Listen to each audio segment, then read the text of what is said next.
자, 여러분, 우리 이제 공무원 면접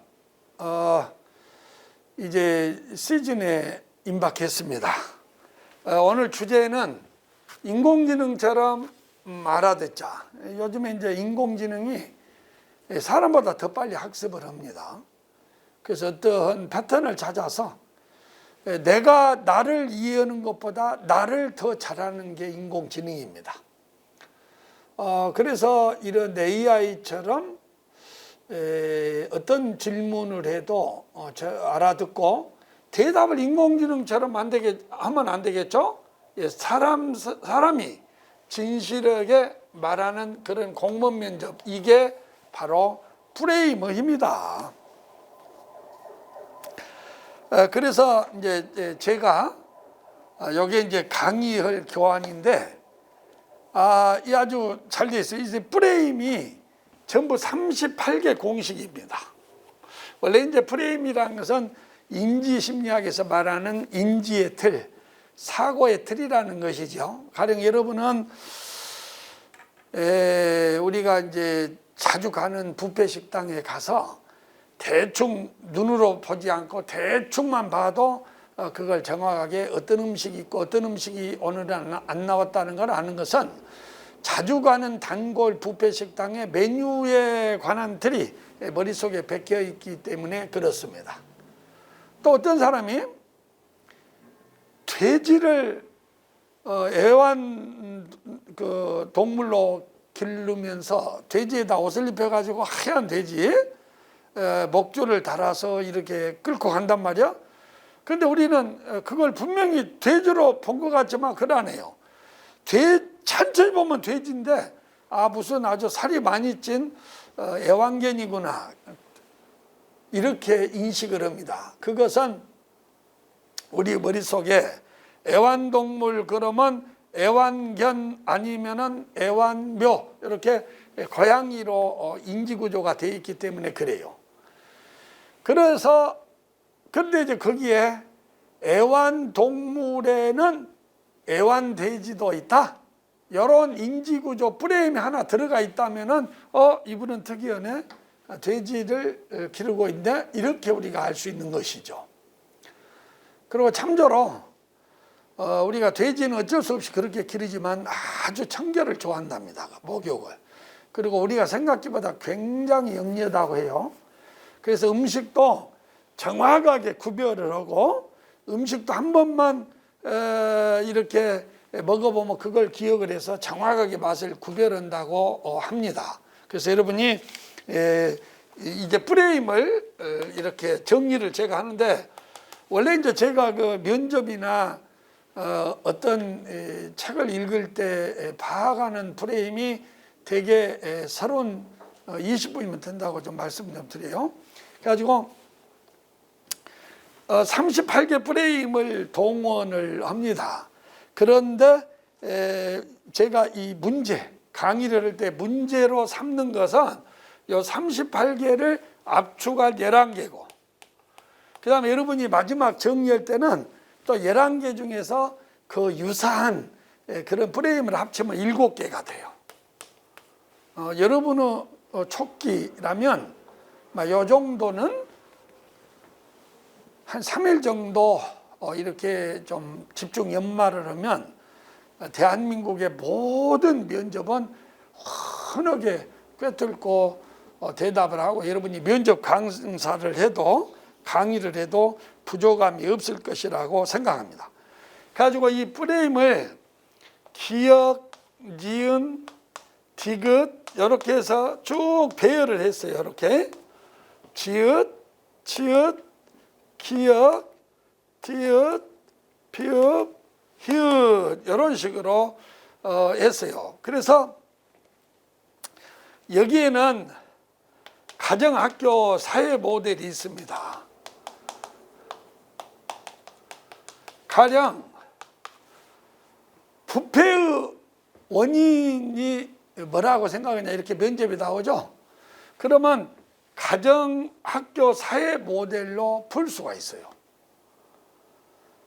아동학대를 예방하기 위해서 어떻게 하냐, 가정에서는 어떻게 하고 학교에서는 어떻게 하고 사회적으로 어떻게 한다 이렇게 풀 수가 있어요.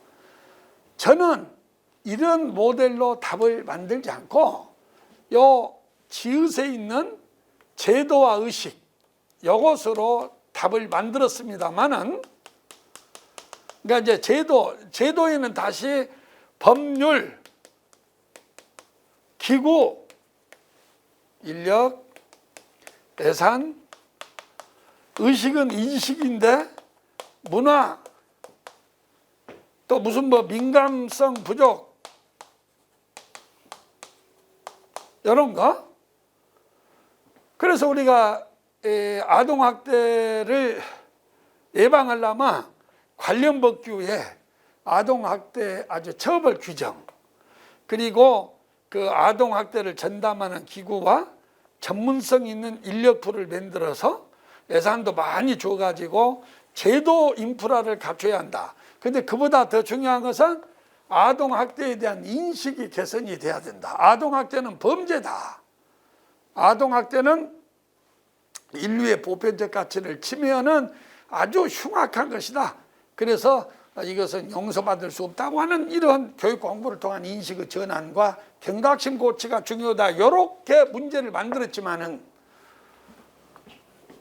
가정학교 사회라는 프레임을 알면 아동학대 예방을 하려면 가정에서 부모되기 교육을 해서 특히 그 부모의 아동 양육 방식을 잘 가르쳐야 된다.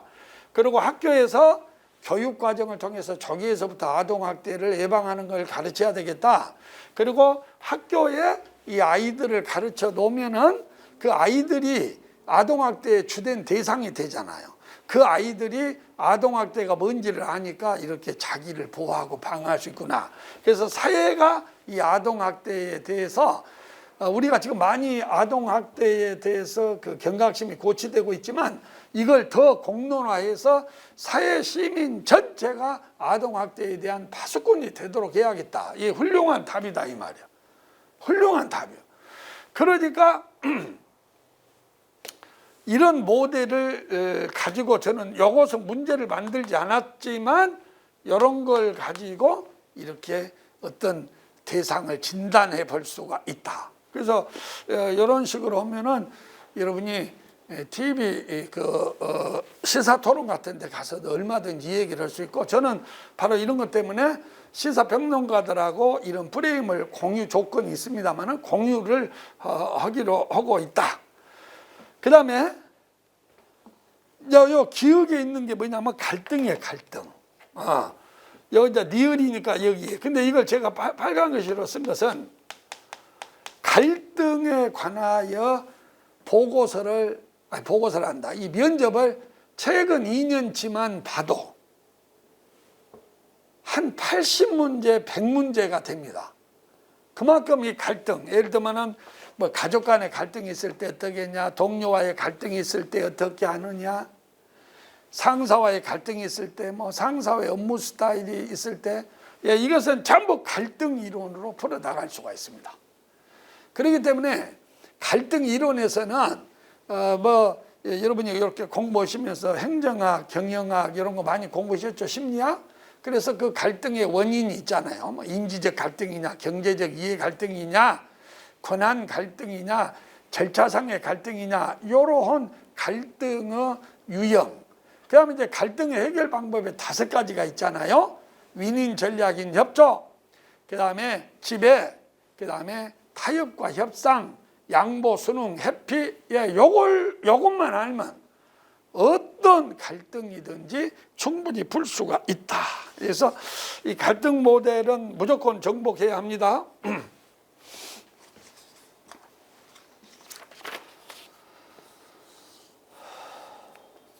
그 다음에 이제 그 기억에서 또 하나 중요한 게 계열성 모델이라는 거야. 요 계열성. 계열성은 뭐 빨간 것까지는 아니지만은 요것도 꽤 중요해요. 이 계열성이란 것은 우리가 이제 시퀀스다. 그래서 어떤 순서를 의미합니다. 예를 들면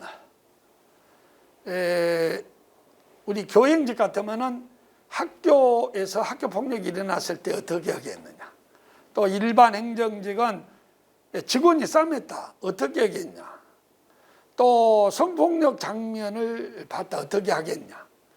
그 다음에 화재 장면을 목격했다. 어떻게 하겠냐. 그 순서가 있어요. 매뉴얼이 있단 말이야. 그래서 그 보편적인 순서가 뭐냐면 조사입니다. 그래서 조사를 하는데 조사하면 꼭 떠오르는 말이 있지. 신속, 공정, 객관적인 조사 이런 말이 있습니다. 그 다음에 조사를 한 다음에 맞춤식 처치를 합니다. 이 맞춤식 처방이라고 하는 것은 예를 들면 학교 폭력이다 그러면은 이 학교 폭력을 조사를 할 때 편견을 가지면 안 돼요. 이놈이 원래 공부도 못하고 좀 문제하지. 그래서 네가 원인이 있잖아. 이러면 안 되는 거예요. 성폭력도 마찬가지예요. 당연히 남성은 가해자다.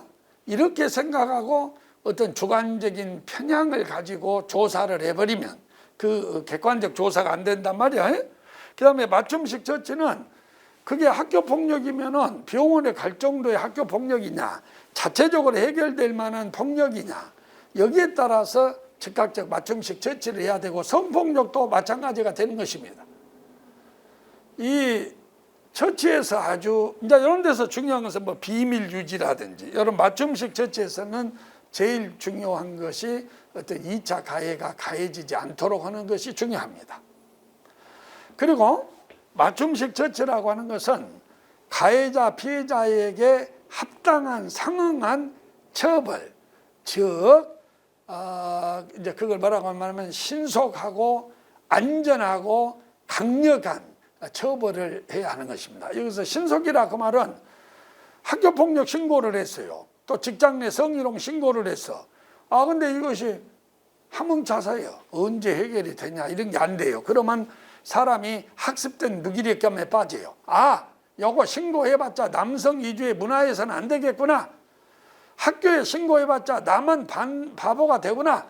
이러한 학습된 무기력감에 빠져서 성희롱과 학교폭력을 그대로 방조하는 또 하나의 학교폭력이 일어나기 때문에 처치에서 중요한 것은 신속하고 공정하게, 신속이라는 것은 빨리, 공정은 가해자, 피해자를 정확하게 골라서 표적 수사를 하는 거. 가해자가 피해자가 돼버리고 피해자가 가해자가 되면 안 되는 거예요. 이러한 공정한 처치. 그리고 강력한 처벌이라는 것은 강할수록 좋다 그게 아닙니다. 합당한 처벌을 해야 합니다. 이 과정에서 잘못된 사람은 즉각적으로 자기 해결을 사고하고 반성하고 근신을 하는 이런 게 중요하고, 그 다음에 마지막에 마무리가 있어요. 이 마무리는 갈등이든 뭐 어떤 방금 말했던 학교폭력이든 성희롱이든 이 마무리라고 하는 것은 회복적 직장 생활 관계가 되도록 마무리를 하는 게 좋습니다.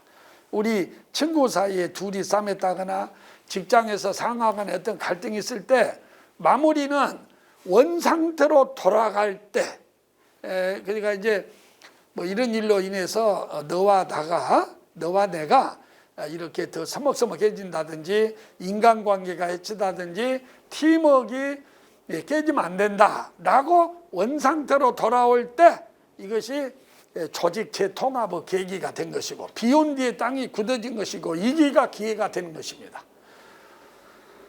그런데 이게 안 되는 경우가 있죠. 성폭행 같은 것은 안 되죠. 그럴 때는 이제 분리 조치를 해야 될 것입니다. 뭐 이런 걸 여기서 다루게 되겠습니다. 그 다음에 이제 쭉 가다 보면 이런 거 있어요. 당위와 실익. 디귿새가 있죠. 디귿새가 요거요. 당위와 실익을 따로 문제를 만들지 않았지만 당위와 실익이라는 게 있어요.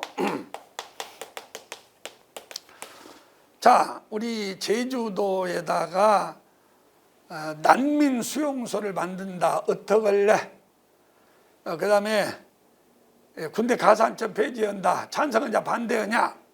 그 다음에 교행직 같으면은 이런 어떤 특수 목적어라든지 자사고 폐지에 대해서 어떻게 생각하냐. 그러면 그게 마땅히 해야만 할 일인가? 당위성을 따져봅니다. 그리고 실익이 있냐 없냐를 따져서 거기에 찬반 여부를 말을 하면은 아주 재밌고 어떤 문제든지 할 수가 있어요. 최저임금제도 물어보더라고. 그러면 최저임금제에 대해서 어떻게 생각하냐? 당위와 실익을 따지면 돼요. 이걸로 다 풀려요. 근데 저는 요 말은 합니다. 근데 문제를 만들지 않고 문제는 피업으로 가가지고 PMI 모델이라고 있어요. 플러스 장점, 마이너스 단점, I는 인터레스팅이요. 그러니까 이게 잘 쓰이면 장점이고 잘못 쓰이면 단점인데 하여튼 애사로이 보아등기면 안 될 무언가 관심 있는 것 여러 개. 그러니까 자사고 폐지를 해야 되느냐? 그러면 자사고 폐지의 장점이 있습니다. 그건 뭘까요? 이게 고교 서열화를 없앤다는 거예요. 단점은 뭡니까? 공부 잘하는 애는 공부 잘하는 애대로 이렇게 가르쳐야만이 자기 학습권을 보호받을 수 있는 건데 공부 잘하는 애나 못하는 애나 다 똑같이 가르친다면 하향 평준화가 되지 않을까요? 그 다음에 I라고 하는 것은 장점이라고 볼 수도 없고 단점이라고 볼 수도 없는데 주의 집중을 해야 할 것이 있어요.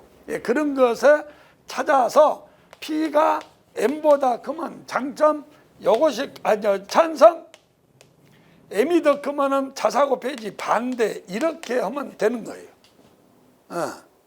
이런 식으로 최저임금도 마찬가지예요. 최저임금을 지금 뭐 10,000만 원이 아직까지는 못 돼요. 근데 최저임금 1만 원으로 하면 장점이 분명히 있습니다. 좋은 일자리가 창출돼. 그래서 알바만 해서도 충분히 먹고 살 수 있는, 그러면 이 자체가 일자리고, 알바만 해서 먹고 살면 또 자기가 가지고 있는 재능을 다른 일에 또 해서 이렇게 사회가 잘 돌아가지 않겠어요? 그리고 경력 단절 여성도 안 일어날 거고, 그리고 소득 주도 성장이 되지 않겠어? 솔직히 10,000원 하면, 아르바이트 10,000원 하면 10,000원이 굉장히 큰 돈이거든. 10,000원이면 나 같으면은 4일은 아주 풍족하게 살 수 있는 식량을 얻을 수 있어요. 그러면 최저임금 1만 원이면 좋은 점이 있지. 근데 마이너스도 있지. 점주들이 죽어버리죠, 자영업이. 그래서 오히려 일자리가 더 줄어들어 버리지 않겠느냐. 그 다음에 이제 인터레스팅이라고 하는 것은 이제 이 과정에서 최저임금 1만 원으로 오면 재밌는 현상이 여러 가지가 있습니다. 뭐 예를 들면은 좋은 대학 나올 필요가 없지.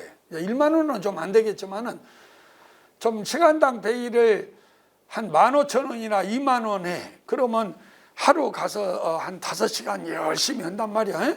그러면 한 10만 원 딱 벌어. 그러면 그럼 가지고 한 달에 한 300 벌어. 그러면 어느 정도 풍족하게 살겠지. 그래서 이게 10,000원이나 2만 원을 올려버리면 이거 재밌겠구나. 학력주의가 없어지겠구나. 그리고 인류 대 그런 게 없구나. 그리고 10,000원, 2만 원을 올리면 좋은 게 뭐냐면 노동의 가치를 인정해 준다는 이것이 나오는 거예요. 이게 사회가 이렇게 돼야지. 내가 못 배웠어도 열심히 일을 해서 하면은 2만 원, 3만 원을 받아야지. 정관예우 있죠, 여러분? 그거 아주 나쁜 거예요. 그 정관예우는 왜 안 없어지냐면은 그 혜택을 보는 사람들이 좀 괜찮은 자리에 있어서 안 없어진 거예요. 그래서 나는 정관예우를 없애보려면 시간당 알바생 임금을 3만 원을 올려야 되겠다. 여러분 이 말을 듣고 상당히 파격적일 거예요. 이게 인터레스팅이야. 맞냐 안 맞냐는 이따 따지자고. 이렇게 어떤 사고의 폭을 넓히는 것이 창의성이고, 이것이 라이트 형제가 비행기를 만들게 된 거예요. 그래서 한번 세터를 뽑아갖고 이런 데다가 해서 날아봤단 말이에요. 그때는 미친놈이었지만 그래서 결국 죽기 전에 비행기를 만들어서 요즘에 비행기 타고 제주도에서 이렇게 면접 강의를 들으러 온 사람이 있다 이 말이에요. 그래서 요것을 이용합니다.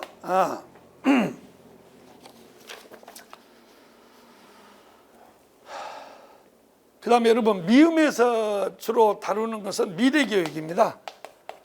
미래교육. 교행직은 미래교육 방향을 모르고는 그냥 교행직이 안 간 것이 좋아. 근데 이거 뭐 교행직만 보냐? 안 그래. 지금 제가 주로 담당하는 것은 일반 행정 플러스 교행. 작년에는 이제 교행직만을 했는데 안 되겠더라고. 이 프레임을 다 줘야지. 기타 전직들이에요. 여기서 기타는 안 중요하다 그 말이 아니라고 경찰, 검찰 다 들어가. 마약 수사직 다 이 프레임에. 그러면 미래교육이란 것은 학교 교육만을 말한 것이 아니야. 공무원들도 교육 받죠? 그럼 우리가 교육이 어떻게 돼야 하냐? 그럴 때는 여기에는 목표가 있고 이 목표 달성을 위해서 어떤 내용을 어떻게 가르치고 그 다음에 어떻게 평가를 하느냐. 이것이 이 교육의 성패를 좌우하게 됩니다. 그래서 제4차 산업혁명 시대에는 교육의 목표가 뭐가 되었고 무슨 내용을 어떻게 가르쳐야 되느냐. 교육훈련도 마찬가지예요. 그래서 이런 것을 다뤄봅니다. 그 다음에 뭐 다른 거 뭐 여러 가지가 있는데 우리가 요 이응에서 또 다뤄보는 이응이 어디 갔습니까? 이응이 여기서는 이제 예산 또는 재정 운용의 원리 요걸 다룹니다. 예, 그래서 예산 재정 예를 들면 저 일행직 같은데 보면 재정 민주주의가 뭐냐. 그다음에 주민참여 예산제도가 뭐냐 이런 걸 물어본다고요. 그러면 예산과 재정 운영의 원리에는 왜 여러분 공부하다 보면 고전적, 전통적, 통제장 원리가 있고 현대적 신축성 원리가 있지 않습니까? 그러면 고전적인 원리라고 하는 것은 의회가 중시하고 학원위가 중시된 거고 현대적인 원리는 대통령한테 재량을 많이 주는 것이고 학교장한테 재량을 많이 주는 거예요. 그래서 교행직 같으면은 예산과 관련해서 학원위와 교장의 관계는 뭐냐? 예, 서로 견제하면서 지원하는 동반자 관계이면서 또 견제하는 관계다. 이게 답이죠. 국회하고 입법부의 관계도 그런 관리가 됩니다. 그런데 이 예산 재정 운영의 원리에서는 확보는 어떻게 하느냐, 그리고 배분은 어떻게 하느냐, 개미같이 풀같이 벌여야 됩니다. 배분은 공평하게 평등하게, 지출은 외부의 압력을 받지 않고 투명하게, 평가는 설명적 책임, accountability, 그 다음에 요구대로 써야 한다고 하는 응답적 책임, responsibility, 이렇게 강의합니다. 아주 쉬워. 지금 이렇게 말하니까 여러분이 이런 걸 안 접해봤을 거예요. 그러다 보니까 좀 어렵지. 이거 그냥 좀 들어보면 그냥 합니다. 그래서 요거 거짓말 아니야. 7일 7개 3일이면 만고 땡이다. 예, 요것은 거짓말이 아닙니다. 그 다음에 이응에서 또 다뤄야 할 모델이 인사행정입니다. 그래서 인사행정의 3요소가 뭐죠? 채용, 능력발전, 사기. 예, 요 프레임으로 넣으면 비정규직의 정규직이와 비정규직을 어떻게 돼야 되느냐. 인천 공항 거기에 그 문재인 대통령이 비정규직을 정규직으로 하자, 여기에 대해서 많은 찬반 여론이 있는데 그거 싹 해결이 됩니다. 그 다음에 지읒으로 넘어가서 제일 중요한, 이제 빨간 게 하나 나오죠. 지읒에서 중요한 것이 뭐다? 자기소개. 요거 아주 겁나게 중요합니다. 이 자기소개는 항상 여러분 자기소개 해보시오 그런단 말이에요. 뭐 사무관도 그러고 이런 면접도 그러고 회사도 다 그래. 그게 딸이 몇 명이다 이런 소개도 물론 가치가 있어. 근데 돈으로 따지면 100만 원을 최고로 볼 때 그건 5원어치나 돼요. 5원. 어디 그런 건 필요가 없죠. 또 건강을 소개한다. 그것은 한 100만 원을 기준으로 보면 그래도 한 5천 원이나 되겠네요. 물론 결혼의 장면이라면 자기소개 중에 건강 그것은 100만 원어치죠. 근데 우리는 공무원 면접이란 말이야. 그래서 자기소개는 다시 직무 능력과 인성적인 능력, 저는 요 인성을 능력으로 봐요. 그래서 성격도 능력이다. 요거. 그리고 이 직무 능력과 관련된 것은 NCS와 관련된 능력이야. 뭐 이런 것을 소개를 해줘야 돼. 이 자기소개는 너무 중요합니다. 자소서 쓰는 데서도 그러고, 내가 왜 기아를 뽑아야 되느냐, 기아가 공무원이 돼야 하는 이유, 그 다음에 기아는 그런 단점이 있어? 그럼 그 단점을 어떻게 극복하겠냐, 이런 거 전부 여기서 다룹니다. 그리고 지읒에 또 중요한 거, 이것이 정책 모델이요. 이게 뭐라고요? 정책. 엄청 중요합니다. 봐봐, 정책을 좌우하는 것은 뭘까요? 예, 그것은 지역의 특성입니다. 지역의 특성에는 뭐가 있을까요? 제일 중요한 게 지리요. 지리. 예를 들면 서울의 역사와 문화와 산업, 이걸 좌우하는 것은 서울의 지리고, 우리나라 사람의 성격과 우리나라의 주요 산업의 발달, 우리나라의 군사문화 전부 좌우하는 것은 우리가 이런 주변의 4대 강국에 위치해 있다는 그 지리적인 위치가 모든 것을 좌우합니다. 그래서 저는 지역의 정보에는 산업 발달도 있고, 문화도 있고, 관광도 있고, 사회도 있고, 교육도 있고, 인구도 있고, 모든 것이 있지만 그 중에서 제일 중요한 것은 자연, 지리, 생태적 환경입니다. 그러므로 어떤 정책을 다루고자 하냐 하고 할 때는, 자기가 전남을 지원했다, 자기가 서울을 지원했다, 자기가 부평을 지원했다, 그러면 그 지리적인 환경을 딱 말하고, 이래서 저는 여기를 지원했고 이래서 이 정책을 담당해 보고 싶습니다. 요게 답이야. 면접은 이런 답이 없다는 것이지, 답이 없다 그러면 안 되죠. 이렇게 정해진 답이 없다는 것이지, 이 정답은 차고 넘칩니다. 면접처럼 간단하게 그 사람을 잘할 수 있는 것이 없어요. 그렇기 때문에 면접은 아주 강의하기도 신나고 강의 듣기도 신나고 아주 재미있고 그래요. 그 다음에 지읒에 또 중요한 게 있어요. 요거 이제 빨간색까지는 아닌데 막 그래도 중요한 것이 제도와 의식이, 아까 했네요. 아까 했어. 제도 뭐 의식 뭐, 이것도 굉장히 중요합니다. 지읒에 또 있어요. 지도성. 요거 중요하죠. 지도성. 근데 이제 여러분이 착각할 게 뭐냐면, 아니 부합 배치를 받았어. 근데 팀원 중에 자꾸 일을 하지 않고 그런 사람이 있다. 어떻게 할래? 지도성 모델이요. 이렇게 말하면 아니 사무관도 아니고 동료끼리인데 지도성이라뇨. 이것은 직권력과 지도성을 모르기 때문에 그래. 그래서 지도성은 동료끼리도 발휘할 수 있고, 지도성이라고 하는 것은 부하가 이 사람한테 행사할 수도 있어요. 그러니까 국장보다 구급이 직권력은 낮지만 지도성은 강할 수 있어요. 그러면 지도성은 뭐냐? 적재적소에 배치하는 능력, 이러기 싫은 사람한테 동기를 부여하는 능력, 그래서 자발적으로 협동하게 하는 능력, 이런 거예요. 그래서 팀워크가 없는 조직에 가서 협조를 잘 이끌어낸 그런 경험이 있냐, 이런 거 다 지도성 모델에서 해결합니다. 그 다음에 공식 2개가 남았는데, 이것은 빨간색을 2개를 갖고 써야 돼. 그렇게 중요해. 그것이 바로 뭐냐면 히읗의 행정윤리 모델이야. 행정윤리는 공무원이 반드시 지켜야 한다 해서 공무원의 의무야. 여러분 이런 거 알죠? 이런 것은 뭐 공무원의 의무 중 여러분이 제일 중요한 게 뭘까? 사람마다 다 달라요. 근데 제가 볼 때는 청렴이 모든 것의 바탕이 돼야 돼. 왜? 청렴이 없으면 그 다음에 똑똑하고 이런 거 다 그냥 백약이무효예요. 그래서 청렴의 의무는 태어나서 죽을 때까지 몸에 이렇게 부적을 써갖고 다녀야 돼요. 근데 제가 말하는 청렴은 가장 중요한 것은 돈 받지 않는 것입니다. 이게 이제 소극적이다 하는 것은 받지 않는다. 금품 향응을 주고받지 않는다. 여기서 문제가 생기면 백약이 무효예요. 약을 쓸 수가 없어요.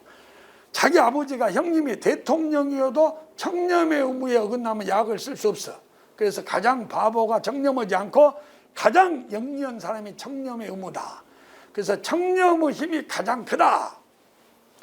이제 요거 말고 뭐 공정해 뭐 직장 전년 정치 중립 겁납니다. 왜 공무원은 중립해야 되느냐?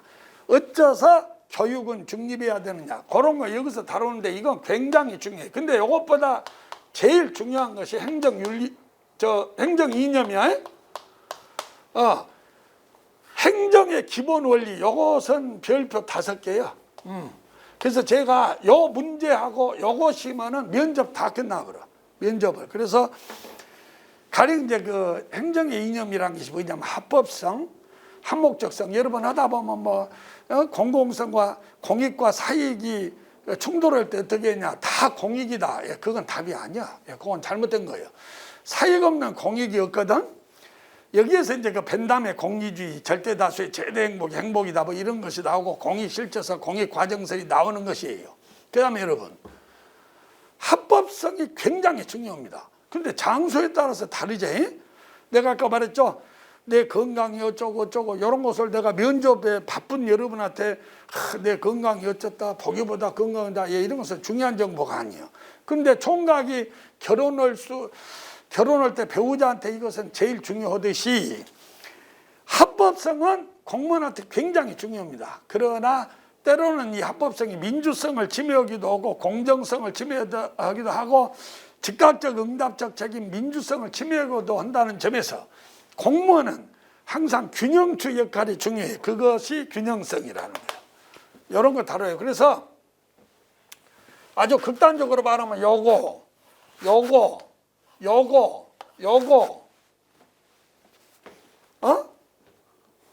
이렇게 해서 한 7개만은 모든 것이 끝나. 그래서 여러분이 너무 서두른다든지 또 너무 성급하다든지 이런 게 다 좋지 않아요.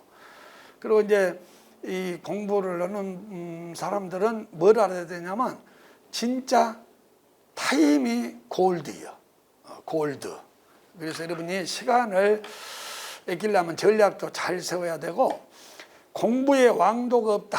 이 말은 게으른 사람들이 맹글어댄 말이야. 공부에는 왕도가 있고 항상 왕도를 찾아야 됩니다. 왕도가 없다. 그것은 저거 19세기의 그런 시대고 지금은 3초 시대 아니야. 여기에서는 왕도를 찾아서 공부를 하고 반듯한 면접이 되기를 희망합니다. 자, 수고하십시오.